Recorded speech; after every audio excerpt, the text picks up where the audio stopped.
Welcome back to the Creating Distance podcast hosted by TA Sales. I'm your host, Tom Alaimo. Some people call me Tommy Tahoe. And each week on Fridays, we'll be bringing you an episode to break down with salespeople and sales leaders the top tips, tactics, strategies, stories that you need to get to the next level of your career and up-level yourself. So let's get into it. All right. On this episode of the Creating Distance podcast, we have my long-lost friend from the Gong days, Miriam O'Donnell, Enterprise AE at Pocus. Miriam, happy Friday. How we doing? How we living? Everything's going good, Tom. Thanks for having me. I'm very excited to have you on. And we were just joking a minute ago about how I feel like I see you more and talk to you more now than some of our months at Gong with some of the work that you're doing with TA Sales, some just like catching up, some stuff like this. So it's fun. I'm excited that we both kind of gotten into our next chapter and can do some reflection, and excited to get into some of the stuff that you're doing at Pocus. Yeah, me too. I feel like I see you way more now. Yeah. All right. So I have to say, like, I always, you frustrated me a little bit at Gong because you were always at the top of the leaderboard, and you are always, as someone that's, wants everyone to do well, but is also very competitive. You were frustrating to be on the same team and I always looked up to you in terms of how strategic, how customer centric, how thoughtful you were with customers. And there would always, it seemingly be a team call, once a month where you were doing something that was outside of the box, that was outside of the job description to, create a raving fan, as they would say at Gong, or to secure a big deal or to get a new stakeholder. So I imagine some of that is intrinsic and some of that is taught through your sales learnings. But I'd love to just start at like square one of how you found yourself in sales in the first place. Yeah, absolutely. First of all, I so appreciate that. Thank you. Mutual admiration. As far as how I got into sales, I think I, like many people, didn't know that I was going to end up in sales. I think people say this a lot, like, oh, I ended up in this, on accident to some degree.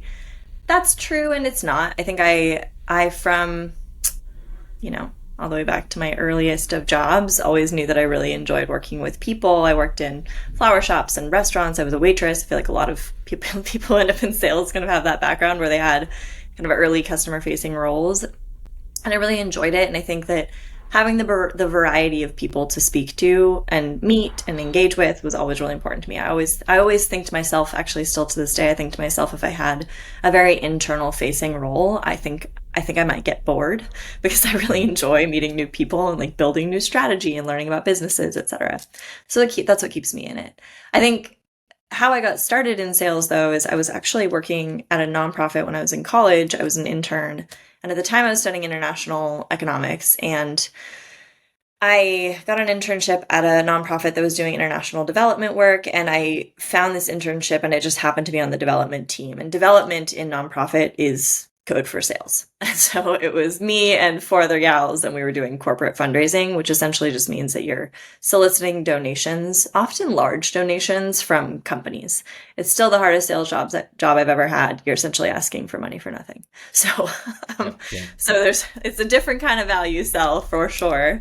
And I managed a portfolio of about $1 million at that time, but we also did a ton of outbound. When I started, our minimum donation size was $2,500. By the time I left to be a corporate partner, you'd be donating $25,000 a year at a minimum to have a managed partnership. And we would go to trade shows, and we would literally go, it's like in-person cold calling. You'd go like booth to booth and pitch the organization and pitch partnership with the organization. And you'd come home, I'm totally dating myself, but you'd come with like literally like 300 business cards. Yeah. Type them all into CRM, email them, call them, get them on the line, try to build executive stakeholder leadership alignment, and then, ultimately be part of their corporate, responsibility or donation program. Oftentimes we were also leading like brand campaigns and other things as part of the partnership. So it's actually, I was doing things at 22 that I actually had no business doing. I was working with like the C-suite of massive retailers like Whole Foods, Sprouts, Vitamin Shop, large supplier brands like in the natural product space. Everything that you see in Whole Foods today, I've probably met someone at their organization. So that's how I got into it. It really was like building executive relationships from a super young age. We were leading donor trips internationally. I've taken executives from Sprouts to Haiti. I've taken executives from other organizations all over the world. So really complex, really interesting role. It was very You were much taking executives to Haiti when you were 22? yeah, on like organized donor trips for them to be able to see in like the clinics that we were supporting, et cetera. So Wow. it was a lot. It was a lot of like complex role, lots of juggling, lots of aligning our leadership with their leadership. So I think all of the things that we do in sales like very much apply because it's such a relationally based sale. So anyways, all that to say, that's how I got into it. And so we had this, existing relationship business, but we also had this really, really strong outbound motion in the most traditional of senses. Like we were calling, emailing, like in the early days before outreach. You had to actually write all the emails, send all the emails, remember to follow up to generate new revenue. So that being said, I think from there, I realized I'd kind of hit this top point. I was like, I'm managing all these event sponsorships, these partnerships, driving new business. I was leading a team of about 3 account managers at the time. And I kind of realized like, if this organization is 50 people, I ultimately want to be able to move into a different type of organization and continue to learn and push myself. So at that point, I transitioned into tech sales. I found a role at LinkedIn and I started selling SMB sales there. I loved it. Completely different, obviously, because I was actually I was driving way less revenue because I was in SMB sales at LinkedIn. So I was more comfortable selling large partnerships. I then moved into tech sales, and because of the pivot, I was managing smaller deals. But that being said, like the actual structure of how like a SaaS deal typically goes, the rigor of sort of like tech sales as it exists now is what I learned at LinkedIn. So it was really foundational to like, this is how you sell in a tech selling environment, and then combining that with my really strategic past at that organization. I did a brief stint at PayPal. I sold marketing and advertising. The spend there is crazy. I didn't enjoy it as much as I enjoy selling SaaS, although it was a good experience for me. I sold to large brands through agency, which is also a really interesting experience and a different type of sale as well. And then I had a previous manager, Drew Wills, who was at LinkedIn, and he was starting at Gong, and I called him up and I was like, this company has always been interesting to me. If you're looking for sellers, I'm interested. And so, 15 interviews later, or whatever the interview process was at Gong at the time. It was a lot, yeah. I joined the mid-market customer account executive org and absolutely loved that. That has been obviously like Gong is hugely foundational to my experience in sales tech, which is what I still sell now, as you know. So sold there for almost 3 years and enjoyed it. Sold in mid-market, strategic mid-market, enterprise. And then after that period of time, I decided that I really wanted to be back in a small organization, but still in sales tech. So I was enjoying who I was selling to, but I wanted to have the creativity to be able to build more and contribute more to a small team. So I sought out Pocus. That's the company I work at now. We're 40 people and building from the ground up at a small company that sells into sales tech, still slightly more up funnel from what Gong traditionally focuses on. So it was a familiar sale to me, but still a big learning curve. And we're driving amazing outcomes for our customers. So yeah, that's the journey all the way from executive trips internationally, doing things, being in rooms that I should not have been in, had no business being in at 22 years old with no experience, all the way to now. I love it. What I feel like the founding or being one of the founding AEs is something that I think a lot of sellers maybe are intrigued by. Some people that are listening are doing it or have done it. Yeah. So it was the first time I think at Pocus that you came in that early to a business. I'm not sure how big That's true. some of the donor communities are, but what was the difference? Like, what do you think felt so much different from that opportunity versus some of the prior ones at Gong and LinkedIn and other places? I think it's such a good question. There is so much less structure. And so I think sometimes I think about the experiences that I had before, and everyone's journey is different, but I am so incredibly grateful that I worked for LinkedIn and Gong in particular before joining Pocus, because it gave me the ability to establish structure for the sales organization, for the way that we run our sales process. I think that foundational experience has allowed me to be much more successful, much more quickly in a founding AE role than if I had only ever worked at small companies or didn't have that experience. Because you do, like, at least for me, I'm pulling from experience quite literally all the time from my previous experience. I'm talking to my previous managers and mentors all the time because we don't have the same sales process, the same sales structure. We don't have the same sales org. And so we're really building everything from the ground up. And of course, it varies by business. So you do have to make adjustments to the process. There's things that we shift. And that's the really exciting part, because we really are still building and you get to be really, really creative in the role. But I'm incredibly grateful for the experiences that I had and the mentors that I had in previous roles, because I'm able to bring so much more to the role and to the organization as a result of that. As someone that is looking to hire their first sales rep for their business, which is that I think I need to do that probably by the end of this year. What if you were me, what would you be looking for? And then what would the first bit of training and focus areas be now that you've kind of like lived that experience? Oh my goodness. Okay. What to look for? What to because train I for? feel like on paper, I don't want you to take this the wrong way, but on paper, what some people would suggest is not to find a rep that was at Gong and LinkedIn and PayPal and big companies. What some people would say is like, go after someone that has already been the first rep or the third rep at companies. And so, but I don't know there's a part of me that agrees with that if you've been at Salesforce for 20 years, but your background and the different variations that you've had and just knowing you as a seller, it makes perfect sense to me why you would get in somewhere early and be successful. But that was just really me buying you some time to figure out how you're going to coach me on this scenario. All right. So there's a few things that I think about. Okay. For a first hire, you're looking for a little bit of a unicorn. Yeah. I don't mean that to self-flatter. What I mean by that is I think actually the variety of experience is super important, because not everyone has that type of path. And so I think the things that I think about are, have they done it before to some degree? Like, have they existed in this size of company before? Do they have other experience that they can then bring to this experience? And then are they incentivized for the right things that we're going to incentivize them for in this role? In sales, that's more obvious. In other roles, it's less obvious.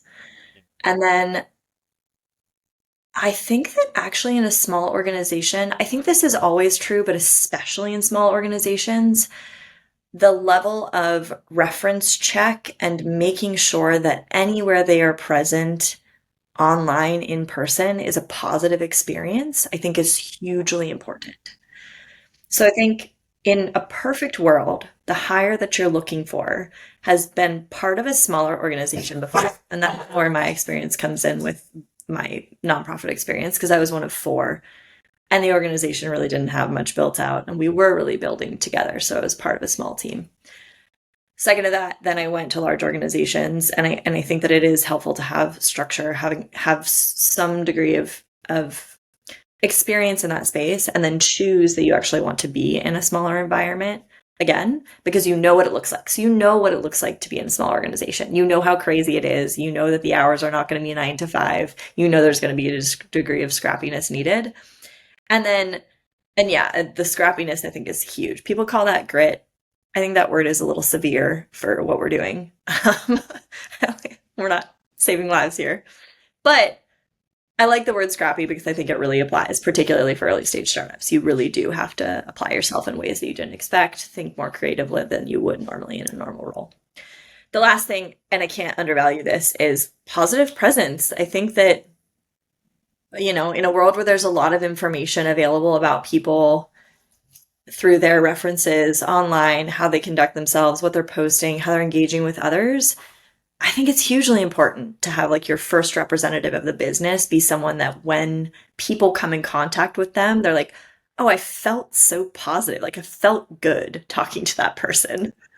Because people don't, I mean, people say this all the time, but like people don't remember, what you did, how you did it, et cetera. But they do remember how they made you feel. And I think that in an early stage, that I think that's always important, like I said. But I think that people kind of roughly call that like culture fit. And I would say it really boils down to like, are they scrappy enough and do they have the experience in both structure and rigor to be successful in this environment? And then are they a positive person that is going to be a delight to work with, both internally, externally, and in broader context? Because you might have them in front of partners and in front of VCs, and you don't know what you're going to need them for at some point. So that's what I think about. I think that's an excellent answer, and it is truly a unicorn role, and I think you nailed it. I would be curious, something that we were talking about, and it kind of segues off of positive experiences, is, thinking about from a sales perspective. I was chatting with someone for a future podcast episode the other day, this week, and he was talking about his methodology to sales. He would call it like high to low selling, meaning like up front, he wants his team to be very, very high effort and intentionality. So like they're going to spend extra time procuring a great list. They're going to spend extra time with creative prospecting strategies. They're going to show up to the disco call with a great point of view, with research, this and that. And then like as the sale goes along, it requires less effort for them to close. And that makes sense in theory, and it makes sense in reality. But what most people do is the opposite. They kind of spam out their outbound. They'll show up to a disco call. And if Miriam comes to me and she's like, she's ready to go and she's excited and she's got budget, then I'll put in some extra, then I'll introduce you to a customer reference. Then I'll come ready for the demo, but a lot of times I feel like sellers, are kind of like dipping their toe in on things until they feel like someone's like ready to buy. And there's this like art of prioritization and art of like creating a buyer experience that I just don't see that much across the board. So this feels like a topic close, near and dear to your heart, both with what you personally do and also what, I think Pocus is probably trying to help other sales teams with. But I'd love to hear you riff on this topic for a bit. I've never heard someone describe that high to low effect, but I absolutely love it because I think it actually achieves a couple of things as I just hear that at first blush. The first thing is, yes, absolutely, buyer experience, because whether or not they're ready to buy right now, however they've come inbound, outbound, et cetera, like you're going to talk to people who are in different stages of the buying journey. Some of them will be really early stage and frankly not ready to buy, which is absolutely fine. That being said, if we give them it benefits in every scenario, because if they're in that, hey, I took this outbound call because your SDR did a great job. That being said, like we're not really evaluating for this type of thing. We're not ready. If that's the case, obviously we can try to build urgency. If it's not possible for whatever reason, we still want them to have a good experience because they may come back to us and likely they will at some point in time as the market matures, depending on what you're selling. So the positive experience, even in that case, is great. If in fact you have someone who is more in market, might be looking to evaluate, obviously if you put in high effort early on, they're much more likely to tip over because people, when they're looking for partners, it's not just what you sell, it's how you sell, of course, and we talk about this all the time. That being said, that middle stage, what we're looking for in someone to partner with, if we are earnest about an evaluation, is someone who is competent and trustworthy. Those are the things that we look for first in someone that we're going to partner with. And so if we can show those two things early, they're much more likely to be like, yeah, like we're evaluating and you know what, this person feels like they've got their head on their shoulders and could be a good person for us to go through an evaluation with. You're kind of selling yourself at that point. And then if they're in market and they're actively evaluating, of course, we're putting in high effort and coming, even if you don't know that going into the first call, if your practice is to show up with high effort and high intention from the beginning, you will best maximize and give yourself the best odds, assuming at that point it's likely competitive if they're actively evaluating today. So in all scenarios, high effort. I think also what that does is if you put in high effort initially, it's easier to qualify too, because if you are putting in high effort and you're giving your all and you're truly putting your best foot forward, and then actually you don't get much back from the buyer and they're like, I don't know, you can walk away from that call being like, we gave it everything we had and it's just not going to happen right now. Like right now, it's probably not likely, especially like at the point that we've had the first call, we've multi-threaded a little bit. We've had a couple conversations. If we're putting in high effort and high intention and kind of it's just not landing. It's just like not happening. We can more easily walk away from that deal feeling like we have it our best shot. Like we're going to let it go for now and come back to it. If you put in low effort initially and folks are kind of like, I don't know, it's harder to evaluate if it's because they're actually not interested or if you just didn't show up well enough for that. So how do we do that? How do we show up? How does Miriam show up? Or examples of, it doesn't have to be from you. I suppose it could be from colleagues or customers or anything. But how do we show up in a better way? From we're setting up an outbound meeting and then like we show up to the call, or even before that, what's your level or what's your version of, a high to low approach? Yes, it's very top of mind because we have so many customers who are working on, so at Pocus, we're often talking about pipeline generation, rep ramp, how do we make sure that people are finding opportunities in their territory and fostering those opportunities as effectively as possible. So frankly, I talk about this all day, every day. And what I hear all the time from folks, sales leaders, is, my team is actually there's only 3 buckets of outbounders. Folks who don't have an outbound motion yet, but they know they will need one. These are people who are still blessed living off of marketing and inbound funnel for now, but they know that they will need one. There are folks who are developing an outbound motion and likely, oftentimes they're booking enough meetings, but those meetings aren't progressing. So trying to figure out how do we make sure that we get the traction? And then there's people who are in desperate need of an outbound funnel and they haven't established one yet. So there's kind of like different levels of awareness. But a challenge that I do hear often is in that outbound motion, we're booking enough meetings, we're not progressing those meetings because outbound converts at a lower rate than inbound already. I think it's like 10% versus about 20% for inbound versus outbound opportunities. So it's a less high generating funnel in general. So we expect that our outbound meetings are going to fail more often than not. But that being said, we still need to foster them as best we can to support whatever interest is there and try to motivate folks. So in an outbound meeting, the things that we think about at Pocus and what, best practice that I'm hearing from my customers is many things, but the first is sending a pre-read over that is very thoughtful, ideally tied to their business, their industry, them as a person, if possible. So how do we have them come into the call being like, wow, this person knows me already. Incredible. And I have a little context on the product. So I'm not coming in blind. We're not going to spend quite as much time assuming they read it. And they won't always, but assuming they read it or at least eyeball it, they know what this meeting is about, particularly if they've been looped in by someone else. The other pre-meeting step is trumpeting. I think that that's a common one, but figuring out how to go one up and one over from the person that you're meeting with. And just a simple note to say like, hey, I'm meeting with these folks. Typically, these are the things we solve for. Wanted to let you know. I'll let you know how it goes to see if there's interest or something we can solve for here. That earns you the right, even before you talk to that person, to follow up with that person after. So I think oftentimes we get stuck with the person we meet with. If we do that before, it's already built in. You're like, oh, I've had some contact with some other folks in the organization. I'm going to follow up with them following this conversation. You've been wonderful, et cetera, et cetera. So those are 2 important pre-steps that you actually send to the customer. On the prep side, I think about creating a slide that, and I know we talk about this a lot, this point of view. That being said, I think that it actually gets done much less than LinkedIn would have you believe. I think there's like this LinkedIn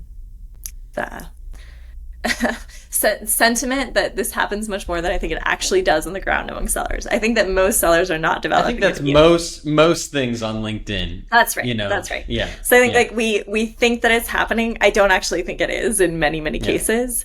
But presenting a POV or a point of view to say, this is what I was able to glean about your organization. If you can't find exact priorities, because with private companies, that's often the case, using your own experience selling to this persona to make some assumptions ultimately, or a hypothesis, like a true hypothesis about like, given where you're at and what I see for other customers, oftentimes they're coming to us for these reasons.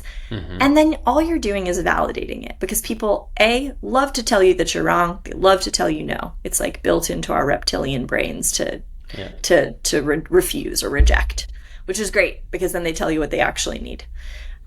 Second to that, it also shows that you're an expert in the space, which you are. You've been selling in the space. You know this persona, so you know the types of challenges they're likely to have.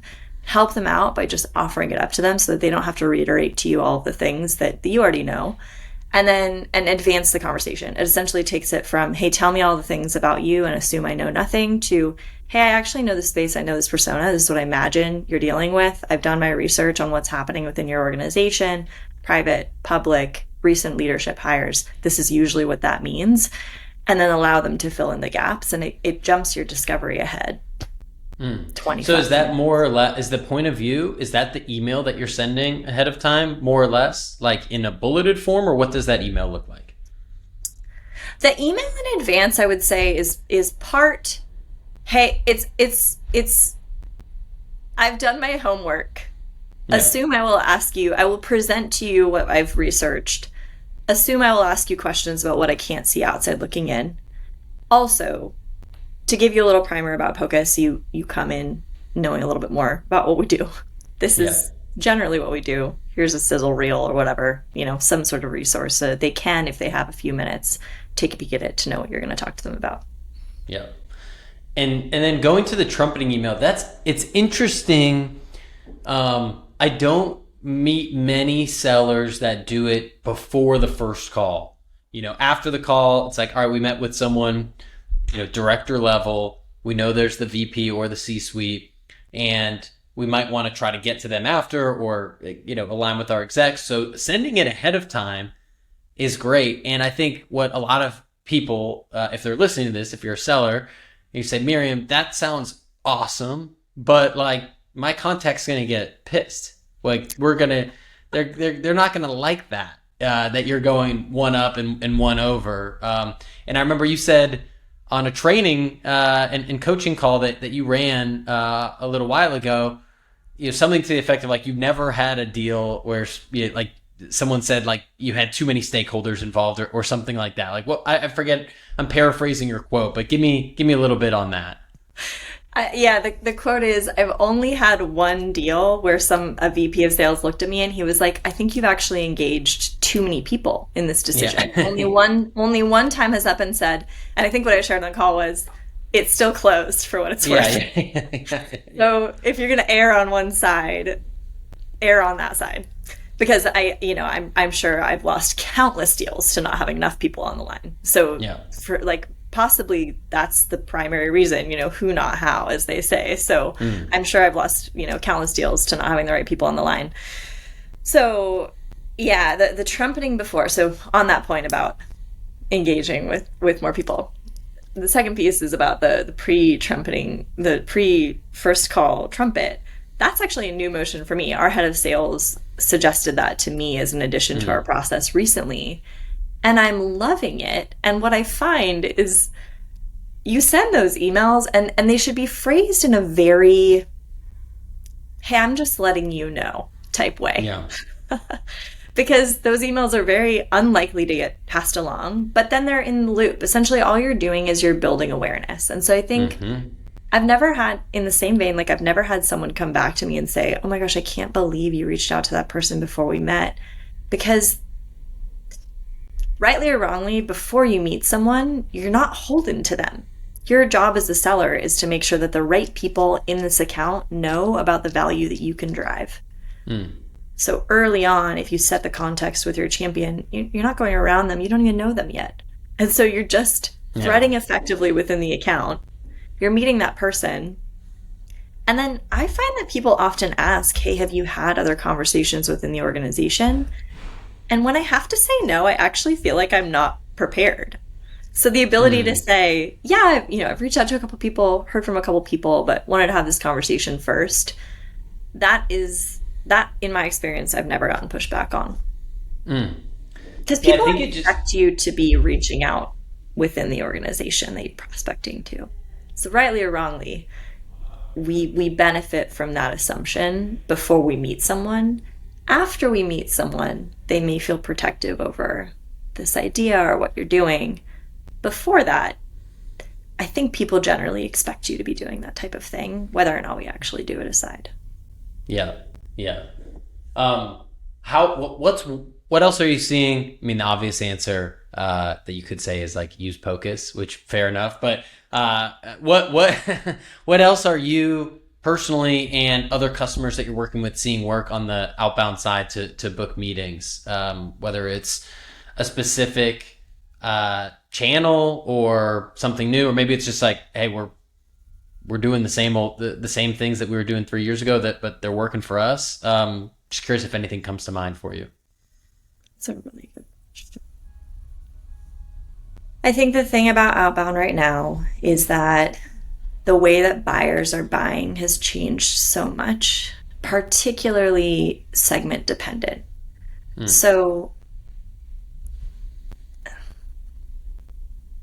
I think the thing to recognize, or the thing that I have recognized about outbound recently, is it used to be that money was easier to spend, let's be honest, required less approval, whether that's macro, micro trends, etc., like all things considered, speaking sort of like broadly across industry. So there is outbound to some degree is an exercise in education. You're educating the buyer about a space. But what has always been true about outbound is it's successful when you're talking about something that the person cares about in a way that is relevant to them. So I think the most important things are, it's not just about personalization anymore.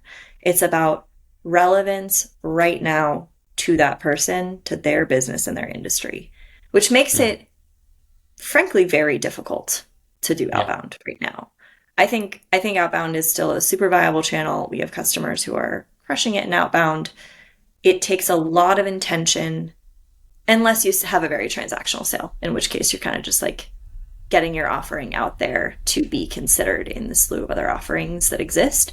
But if you're selling a strategic product to a strategic persona, the relevance is a really, really important thing. And just adding value. I know that that's overly simplistic, but I think when we think about what actually gets seen, what is relevant and important for that person, it's kind of the same as a sales cycle. Thinking about what can we educate them on, what can we give to them, and then what asks can we make, and kind of rotating between them in the consistent outreach. Like there should not be an ask in every touch. There should be value in some touches. There should be education in some touches. There should be, value. Again, it kind of rotates between those. But it all has to be relevant and helpful to the person for them to ultimately accept. I think if that's not the case, you're getting lucky. I think you're like very much right time, right place if you're not doing that and you're outbound. Yeah. I mean, what's interesting is if we were to survey 100 random salespeople that were prospecting and say, like, what's the intention of your prospecting? Most people would probably say to book a meeting, which, fair enough. We do want meetings. The second people would probably say something to the extent of like, well, I'm just there to gauge if this person has a problem or not. Yeah. Which is also, that's not the wrong answer. But I like your perspective on that you're educating, especially when you're coming into a new market. And this, if you're helping to build a company, that's how you're coming to market. But even if you're at a larger company, getting into a new industry or a new persona or a new product line or whatever it might be, oftentimes the way that your prospects see the world is how it is today. And you're building this company because of how you think the world is going to look like, in 3 to 5 years from now. And you're helping to pave the way there. So I would be curious, how one does that. Like how does one educate? Like how does one like Miriam educate me, a VP of sales, on what the future of, sales tech and AI and prospecting, like what is it? Is it through data? Is it through stories? Is it through, shifts that you're seeing in the market and in other ways? I'm just curious. Maybe it's all of the above, but I'm curious, like tactically, how do you educate me? It's all of the above. So Yeah. it's how are similar customers seeing success in areas that from the outside looking in, you can hypothesize they may be struggling with similar things. If you do some groundswell and you call up some reps and you get a sense of their workflows today, what's working, what's not, and you establish that there is something that you can support there, funneling that back up to leadership to show that you did your homework and add value in the way that you can streamline the existing workflow in ways that they've never imagined before because it's not been possible before.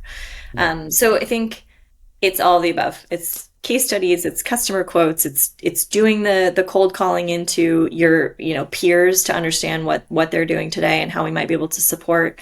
It's educating on industry trends. I think earlier this year I went to like the Gartner CRO conference and we learned a lot about how CROs are thinking about how they're reimagining their tech stack and trying to use AI in really meaningful ways and data driven approaches in really meaningful ways in prospecting that has been really difficult to achieve in the past. And so using some of those insights, especially for folks who are in the room for those discussions. So it really varies, but I think I will say when you're selling in a newish category, that is more important than not. Because as an example, my friends who sell at LinkedIn still, their prospecting is very different than mine versus someone who's at Gong versus someone like me. And so, yeah, I agree with you. It is dependent on the stage of your company, the awareness of your company, the awareness of your category. All of that matters more. So you have to be, I think for me, I am hyper aware of how nascent this particular segment is and how important it is to articulate based on their specific needs. Because otherwise they won't get it, right? Like you imagine someone approaches you and they're like, Tom, like we've got this thing and it's going to help you with these areas. And you're like, I've heard that before and actually it's never worked. Like, what are you doing differently that will make it successful? Because that's where you're starting from. Like people have experience with what has existed. And so what you're doing is you're building that gap between like what has been previously possible to what is now possible. Yeah.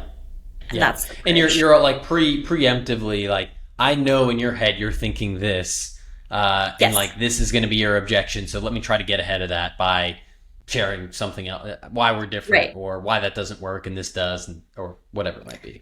And commiserate. Be like, every client we have has tried all of those and it hasn't worked. Yeah. And this is what we're doing that really separates us or allows us to have a different perspective on that. Yeah. My way of saying that is everyone that's been in sales for at least 5 years has had some old white guy show up who used to work at Xerox in the 90s, get paid 30 grand for 1 day of sales training, and then 3 weeks later you're back to whatever you were doing. And it always gets some sort of a chuckle because it's because it's true. It's like everyone has had that experience. I was completely right. Yeah. So, anyways, you just even poking some humor at it of just like, let's try to be a little bit playful. Yeah, of course. Yeah. And I think in our world, it's like in the past, prospecting required reps to have lists in Salesforce, go into Sales Nav, decide which accounts to approach that day in that moment, comb through Tableau dashboards, comb through 6 Sense, go back to Sales Nav, research online, get Google alerts, try to figure out how to like get the contact information from Zoom Info. You're running your list in Sales Nav, adding those contacts to Salesforce, waiting for them to be added, then adding them to Outreach to actually message these people, remembering that you added all those people to Salesforce. Like, it's not a workflow. Prospecting is not a workflow. And so essentially, like, my joking way of talking about it is like, Pocus fixes all of the soul-sucking parts about prospecting so that you can actually call and email and meet people in real life and make those like high-impact interactions every single day. Because right now, prospecting is awful, and we don't talk about it enough. It's Yeah. not streamlined. It's not easy for someone to execute. Oftentimes success in territory relies on tenure and familiarity with your book. And that shouldn't be the case. We have too much technology to have that still be the way that we're executing. Agreed. Couple last hitters for you before we sign off. Any books or resources that you found particularly impactful throughout your career? It could be sales, could be personal development, could be anything. But any that stand out first in your mind. Ooh, okay. The ones that I have read recently, I read Amp It Up, who by Craig the Slootman. yeah, exactly. Yeah. That was very good. I recently read Medic, and it's a dry read, but I will Wow. say that it has made my value selling better. Okay. So if you can get through it, totally worth it. Those are two recent ones. The other one, of course, an absolute believer in Chris Voss, Never Split the Difference. I think it's a really important book for sellers, and also To Sell is Human by Daniel Pink. I think that selling in it's sort of like the traditional selling. Like I think Wolf of Wall Street dragged selling through the mud, and I think that book regrounds us that in fact, like in every single role you are selling. You're selling an idea. You're selling your expertise. You're selling a product. In every scenario, personal, professional, otherwise, constantly. I think like there's a joke like the most important sale that you make is like deciding who to partner with in your life, and I think that's right. Yeah. So anyways, all that to say. And then the one that I actually really loved that I think it's a business book, and it talks about incorporating creativity and passion into your art, whatever that is, whether you're an entrepreneur or a seller or whatever your role type is. I think it applies. The woman who founded Monday Swimwear wrote a book called Excessively Obsessed about her approach to business and how and she does a really interesting job of truly breaking down what it actually takes to build a business. And again, I think it applies to every role, and the level of intentionality and passion that it really takes to hone your craft, whatever that might be. Yeah, I just wrote that one down. Love it. If you had a sister or best friend or loved one of some sort, said, Miriam, I'm crazy enough to get into sales. My first day's on Monday. We've got 2 minutes. You can only give me one bit of advice before I kick off. What would you tell them?